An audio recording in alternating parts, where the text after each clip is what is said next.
Filipino Major Ship. Let Review Drills Part 1. September 29, 2024. This is Sir Jansen Barabad YouTube channel vlog review. If you wish to pass the let, don't hesitate to finish this video.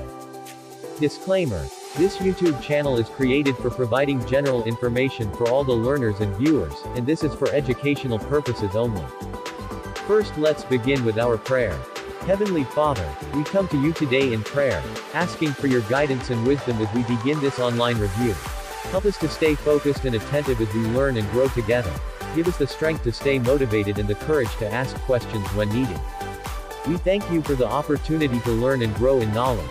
May our minds be open to new ideas and our hearts be filled with understanding.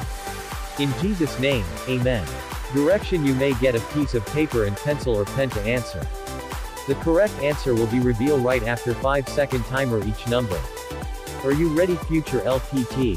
Okay, let's begin to our Filipino Major Ship question number 1. Isa, piliin ang gawin ng pagsasalita, kasiyahan ko nang makitang kayo'y nagmamahalan. A. Pangarap. B. Pagkontrol ng kilos. C. Pagkuha ng impormasyon. D. Pagbabahagi ng damdamin.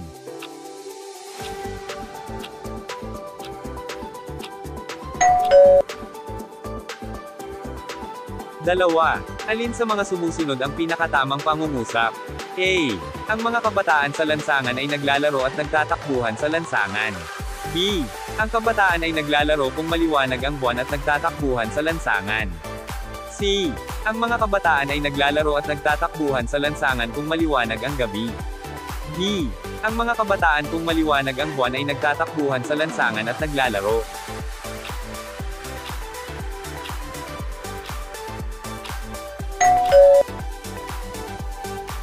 Tatlo. Sinabi ni Carlos P.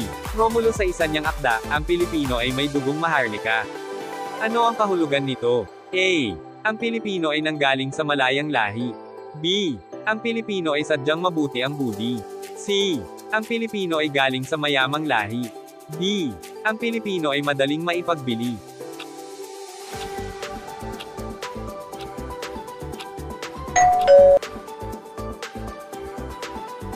Apat. Ang kaugnayan ng pagkakapatay kina Burgos, Gomez at Zamora sa panitikang Pilipino ay A. Nanatiling masigla ang diwang Pilipino. B. Nakagising sa damdaming makabayan ng mga Pilipino. C. Natutong lumabag sa batas at lumaban sa may kapangyarihan ng mga Pilipino. D. Naimpluwensyahan ng diwang alipin ng mga Pilipino.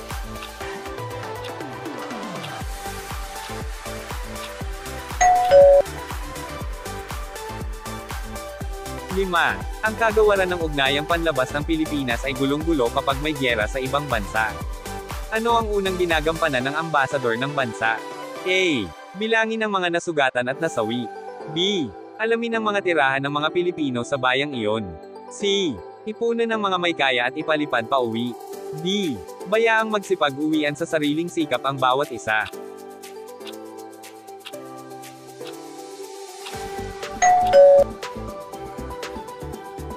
6. Ano ang focus ng pandiwa sa pahayag na bumili ng bagong sasakyan si Angelo?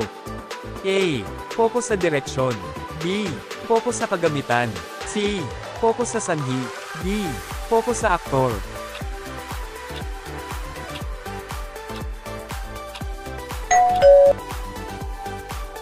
7. Kabaliwan at paglulastay ang inyong ginagawa taon-taon. Higit na marami ang maralitang nangangailangan ng salapi at dunong. Ang nagsasalita ay A. Kuripot. B. Matipid. C. Maramo. D. Praktikal.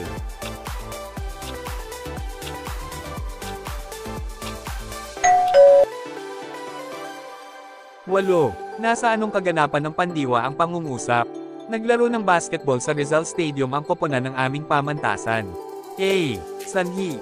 B. Tagaganap. C. Kagamitan. D. Ganapan.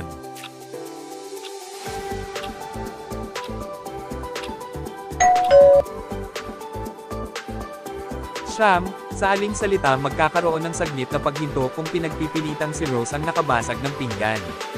Hindi si Rose ang nakabasag ng pinggan. A. Rose. B. Hindi. C. Nakabasag. D. Pinggan.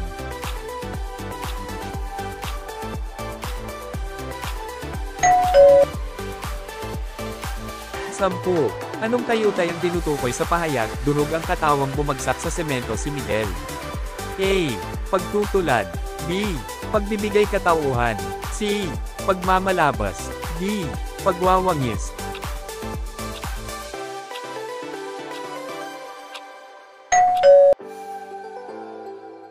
Labing isa, sino ang pinagkalooban ng karangalan bilang unang tunay na makata noong 1708? A. Jose de la Cruz. B. Felipe de Jesus. C. Francisco Balagtas. D. Jose Corazon de Jesus.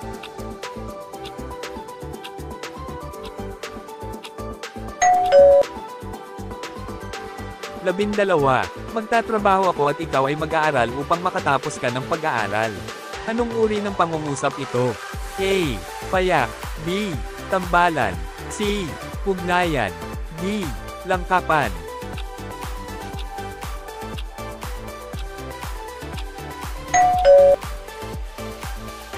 13. Mag-aalas 5 na sa lungguhit, umaga sa lungguhit, magising siya. A. Nangnang. B. Nangnang.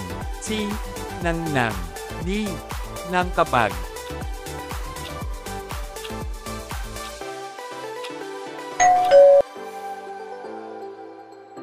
14. Ang butong tinangay ng aso, walang pagsalang nalawayan ito. Ang kaisipang ito ay tumutukoy sa katotohanan ng salungguhit. A. Pagnanakaw. B. Pagtatanan. C. Pagpapakasal. D. Pakikipagkaibigan.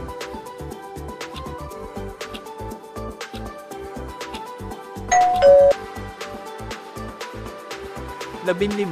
Anong uri ng pagbigkas ang salitang dambuhala? A. Malumi. B. Mabilis. C. Maragsa. D. Malumay.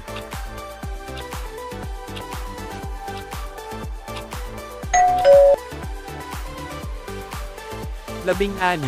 Ang katawagan sa pangalan, pang-abay, pang-uri at pandiwa ay A. Palabuuan. B. Pangkayarian. C. Pangnilalaman. D. Palaugnayan.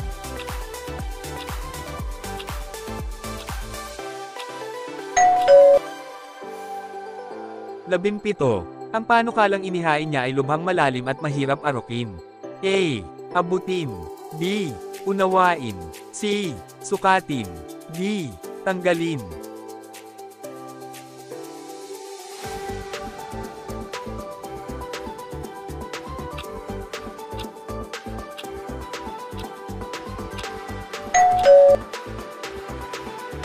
18. Ang wikang Pilipino ay hawig sa mga wika sa Asya. Alin dito ang pinagmulan ng wikang Pilipino? A. Bahasa. B. Nilunggo. C. Mandarin. D. Malayo-Polynesio.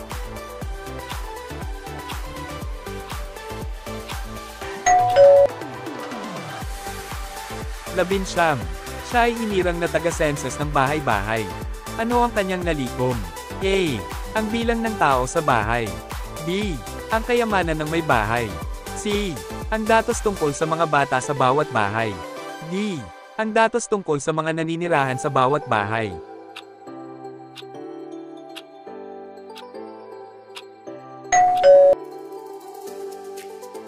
20. Kami ang kabataang siyang magiging pag-asa ng bayan. Paano ginamit ang salitang may salungguhit? A. Pagtukoy. B. Pagpuri. C. Panghalip. D. Pagmamalaki.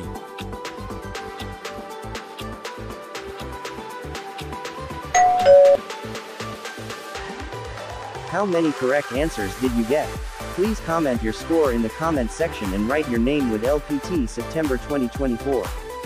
That's all for today, future LPTs. Thanks for watching.